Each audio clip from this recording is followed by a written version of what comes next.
Hi, welcome back to Nessa's Nook. Today I'm going to try something brand new. I've never used it before, but as an early birthday present, my husband got me the 6-quart Instapot Max.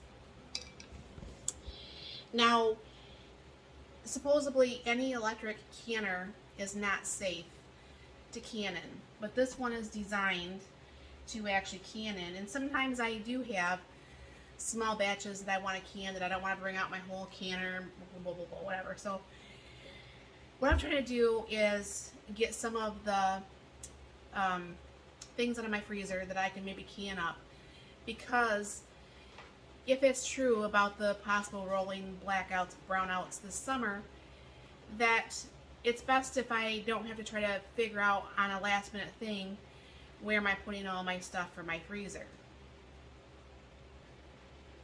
So as I'm going through my freezer and finding things that I know I can, I've been trying to do that. Now, I did actually can up, I believe it was 6 2-pound bags of frozen corn. Now today, well, I did those in pints because it's just my husband and I, and since the trach and stuff, I don't eat as much, and when we open up a can of corn, we end up wasting a lot of it. So I went ahead and did it in the jelly jars, and that's about the right amount of corn till I can actually start eating more, because I lost approximately about 50 pounds, 60 pounds since January, because obviously I had the feeding tube and, you know, all that stuff that happened to me. So meanwhile, I'm going to go ahead and I'll bring this down a little bit and I'll try to explain this to you the best of my knowledge. And of course, anyone who knows me knows my heart is definitely an Instapot heart. This will be actually my 6th Instapot. This will make the 3rd 6-quart I have. I have 2 3-quarts and I have 1 8-quart. I think that makes 6. Anyways, I love Instapots. I always have. Now I have had Instapots for years, and I have upgraded to some. I don't like the ones as much that don't have the handle like my new ones do, because the thing rolls around when you're cooking. But as far as canning, you're not stirring stuff, so it's not going to be a big deal. But what I'm going to go ahead and do is I will bring the camera down and I'll show you loading up some cans here and what we're going to do. Okay, so what we're going to do, I have my canning funnel. Now this might actually make more than the 4 pints, but this should hopefully be quick enough for me to go ahead and make another batch if I have to. But this might actually make the 4 pints.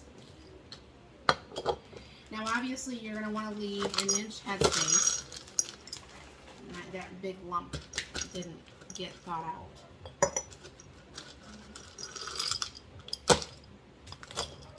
I'll just push it through. How's that? If there's any left over, which I think there's going to be, that's way too much. Then what I'm going to do is I'll just probably save this back for a meal that we'll have, because it won't be worth getting out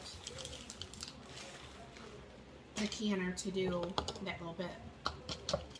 So what you're going to do is, I don't like a lot of salt in this, so I'm just going to put a little bit of sea salt in each one. And then I do use my reverse osmosis water. And some of these, like I said, this is still frozen, so it's going to be harder for me to, I'm making a heck of a mess here. So I don't like to use measuring cups.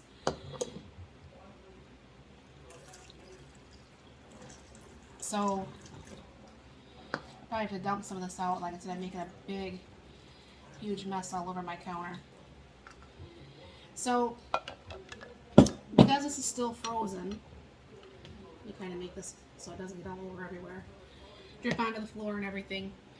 Usually you're not supposed to use metal, but I don't know for sure if I'm going to be able to get in there and burp this a little bit. I don't, it's not burping, but it's debubbling, excuse me. So the knife works better than what I was trying to do on my last batch, because I was still trying to use the plastic little one.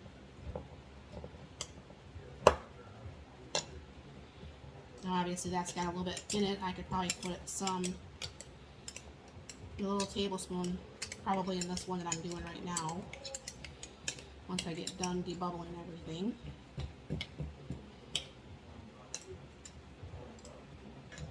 Ooh, some of that water stuff ran off. Just got it all over my shirt.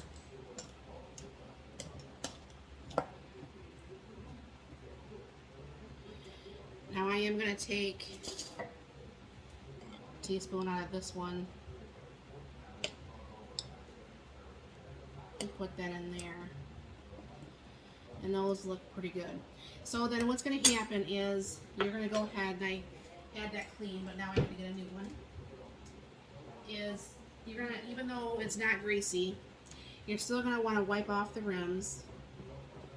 And while you're wiping off the rims, what you're doing is you're feeling for maybe possibly any nooks or nicks or breaks or anything in the jars that's going to make this not seal.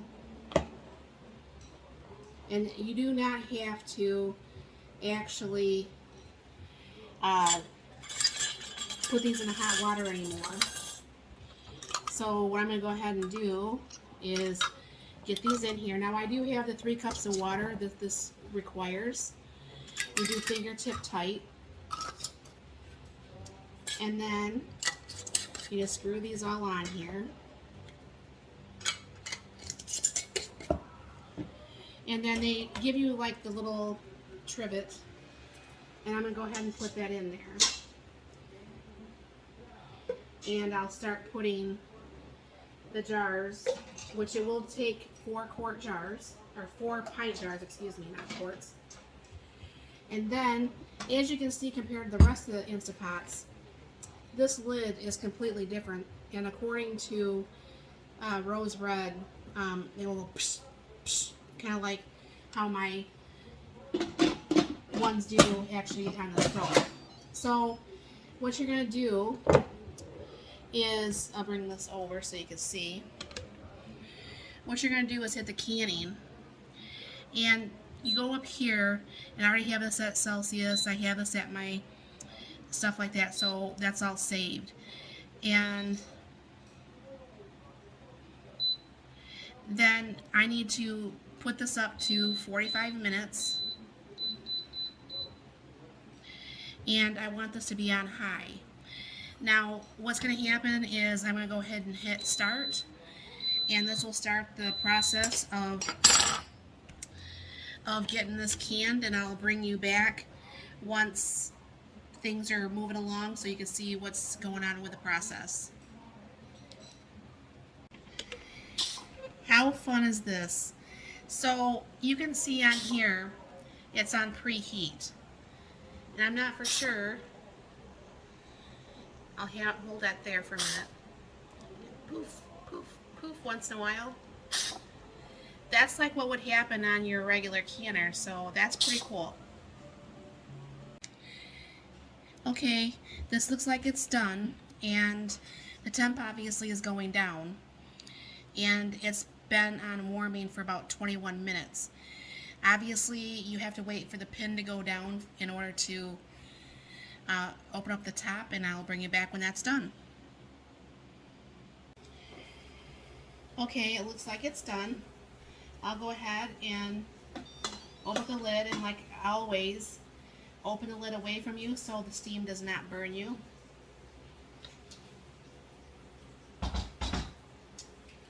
Get out your handy dandy lifters.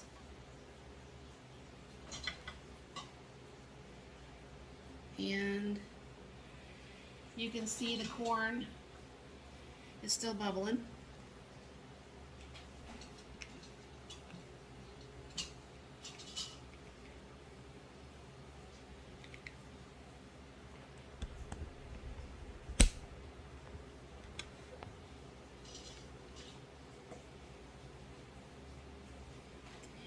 and that looks really good. So on some small batches, when I want to do some half pints or pints, I could probably do about 4 half pints, maybe 6. I don't know. I'd have to count it when this cools all the way down. And I can do 4 pints. So it makes for some nice small batch canning. Thank you for stopping by. Have a wonderful day.